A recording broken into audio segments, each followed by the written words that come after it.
It's the most wonderful time of the year. That's right, the holiday season is upon us, and as guys who love cars, we really can't get enough of these things. Unfortunately, not all of our favorite models are available locally, and that just sucks. Which led us to make our own holiday wish list of cars we wish were plying our roads even more. This is a list of 10 of those cars in a very special episode of the Z-List. Now before we begin, I want to give you guys a quick shout out. I'd like to thank you all for your support this past year. We've started out as a lowly YouTube car channel and we're still climbing that mountain, but thanks to your guys' support, our confidence in bringing out great content keeps on growing. So if you are new to the channel, smash that like button and subscribe to our channel. We're just getting started, guys, and we hope you enjoy the ride. Number 1, the Ford Bronco. The Ford Bronco is the successor of one of Ford's most iconic SUVs of all time. It's first introduced in 1965, the Bronco is arguably one of the first ever vehicles that was marketed as a sports utility vehicle made for consumer use.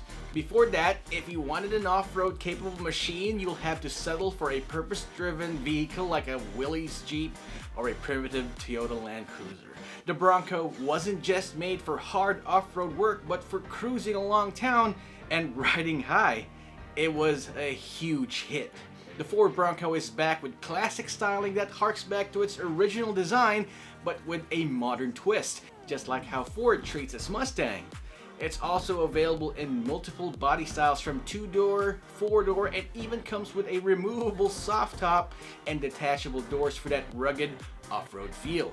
Engine options include a 4-cylinder EcoBoost engine that makes 300 horsepower and 441 Nm of torque, but you'd want the full-fat V6 EcoBoost variant that gives you more power at 330 horses and 563 Nm of Bronco torque. It's available in a 10-speed automatic or a 7-speed manual transmission, and once the going gets rough, you can activate the Bronco's terrain management GOAT mode, which stands for Go Over Any Type of Terrain. Let's go through that again. Go over any type of terrain. It's not hard to see why we want this in the Philippines, because when it comes to SUVs, this just might truly be the GOAT. Number 2, the Ford Maverick. It's no mystery really, Filipinos love trucks. We love its versatility, ruggedness, and the mere fact that you've got an entire bed in the back to haul stuff for business or even just for the heck of it is a huge plus. It also helps that tax breaks for pickup trucks in the country allow us to have all the features we want in a car, but at a ridiculously reasonable price. Now while trucks just keep getting bigger and bigger, the Ford Maverick bucks this trend by giving buyers the option to have everything they want in a truck, but in a more compact and arguably more handsome package. Riding on Ford's C2 platform, it shares the same chassis as the Ford Focus and Ford Escape, making this a one-of-a-kind crossover pickup truck that gives you all the rugged looks and capabilities of a truck, but the riding comfort and practicality of a crossover and sedan. It runs lower to the ground, available in both front-wheel and all-wheel drive, and compared to its mid-sized brethren, runs on a smaller footprint, particularly the Ford Ranger. But don't count this little bugger out just yet. It runs in a 2-liter EcoBoost engine that makes 250 horsepower and 376 Nm of torque, as well as a 2.5-liter hybrid engine making about 191 horses and 235 Nm of torque. While the hybrid's power figures seem paltry on paper, the promise of great fuel economy is just so tempting that this might be the better option. If you remember the old Mitsubishi L200s of the 90s that your dad or your tito probably drove around in, you can get the appeal of the Ford Maverick. Sometimes bigger isn't better, and yes, Ford Philippines, we want this bad. Number 3, the Hyundai Santa Cruz. The Ford Maverick isn't alone in competing for America's hard-earned money in the compact pickup truck segment. All good heroes have their counterparts, and the Hyundai Santa Cruz is the perfect joker to Ford's Batman. With its edgy triangular styling and odd but weirdly distinct front fascia, it's out to prove that trucks are more than just agricultural or off-road workhorses. It's a fashion statement as well. What started out as a concept back in 2015 blew up into a full-on hype train, and as it turned out, people wanted to give the Hyundai Tucson a truck bed.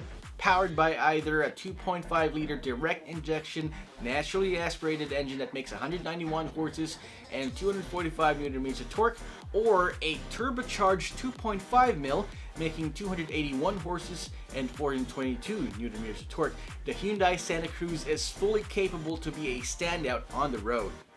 Available in either front wheel or all-wheel drive, it can be quite taken off-road as well. The Santa Cruz offers more funky styling than the Maverick, and I wouldn't mind to have one in my holiday stocking this season. Number 4, Hyundai i20N. 10 years ago, you wouldn't call a car from Hyundai desirable or coveted or would be on anyone's wish list at all. It didn't help that Han from Fast and the Furious Tokyo Drift said that they wouldn't let their crew be caught dead driving a Hyundai either. What do you mean? What you think? I'm gonna let you roll in a Hyundai? Yet, here we are. The Hyundai i20N barrels through the competition sideways, being a homologation special of their winning World Rally Championship model. And yes, I'd prefer driving this over a Mitsubishi Evo 9 any day. With 201 horsepower and 270 Nm of torque from a 1.6 liter turbocharged engine powering the front wheels, you would be forgiven to overlook this beast, but at just under 1,200 kilograms, you can get from 0 to 100 kilometers per hour in about 6 seconds, which is just crazy fast. If Hyundai wants to stand a chance against the likes of the Civic Type R in the local market, they might want to consider bringing this model in. Hyundai, please. Number 5, Honda Civic Si. We've all seen the current 11th gen Civic with its muscular curves and updated engine, but the biggest question that we always get, either in person or in the comments section, is if we're ever going to get the Civic Si variant. For those not familiar with it, the Civic Si is a sportier variant of the vanilla Civic and is slotted between the Civic and the Civic Type R. It's basically a souped up Honda Civic or a watered down Type R depending on how you see it. Mechanically speaking, the SI variant offers quite a few upgrades over the RS. They both have basically the same engine under the hood, a 1.5 liter VTEC turbo engine, but the SI has a better exhaust system as well as an engine tune that bumps up the power rating to 200 from 180 on the RS and brings the torque rating to 260 up from 240. The SI is also only available in a manual transmission. In the grand scheme of things, the power increase seems to be a bit nominal, and the local RS variant has the same SI body kit and trims anyway. But true Honda fans know the joy of driving a VTEC engine with a manual transmission. Manual transmissions would always trump a CVT or automatic with Hondas any day of the week. I'd hold my money for the Type R, but I get jealous that the Civic Si is available in other markets and not here. Number 6, Honda S660. Let's get one thing straight. I've always been a firm believer in K-cars. K-cars are a classification of small cars in Japan that comply with a strict set of particular specifications in regards to size and engine displacement. Now, if car companies start introducing K-cars in the Philippines and offer it as an affordable option for car buyers, especially with our cramped streets and lack of parking options, it can be a great success, and no other K-car proves that the segment can become a desirable commodity than the Honda S660. The Honda S660 is a transverse, mid-engine, rear-wheel drive sports car powered by a turbocharged 658cc engine. That's 0.6 liters in typical displacement speak. That makes 63 horsepower and 104 Nm of torque. Now don't let those numbers fool you. At about 850 kilograms, you can reach 100 kilometers per hour in as little as 10 seconds, which isn't that bad, and for a car this small, is just absolutely terrifying. It also helps that it looks like a mini NSX. It looks badass to the core, and if launched here, might usher in an era of K-cars in the Philippines. Too bad it's ending production in 2022, but hey, maybe they can bring us some S660 love before they completely axe it. Number 7, Toyota Corolla XSE Hatchback. This is the car that all YouTubers love, the car that pretty much broke the internet when it was first released. They say that manual transmission performance cars that everyone can buy are dead, and the excitement in driving is gone. This car was so hyped up because for one, it's a Corolla, second, it's a hatchback, and number 3, it came with a manual transmission. Suddenly people's nostalgia meters were rising. Does the AE86 finally have a worthy successor? I wouldn't go that far, but with a naturally aspirated, high-revving 2-liter 4-cylinder engine that makes a respectable 169 horsepower and 205 Nm of torque mated to a Toyota 6-speed intelligent manual transmission system, it's an enthusiast's dream come true. At the end of the day though, it's just a front-wheel drive Corolla, and everyone else's expectations should have been tempered. It wasn't the savior that everyone thought it was, it isn't the poor man's GR Yaris that everyone thought it would be, but to me, that's what makes me want it more. It's simple, it's plain, and it's a 6-speed manual Corolla. Let me at it. Number 8, Kia K5, or Kia Optima. The Kia Optima, or in some markets the K5, is a great car and actually rivals the likes of the Honda Accord and the Toyota Camry. It's not a sales leader by any stretch of the word, but it offers something different from the cookie-cutter mold of executive sedans.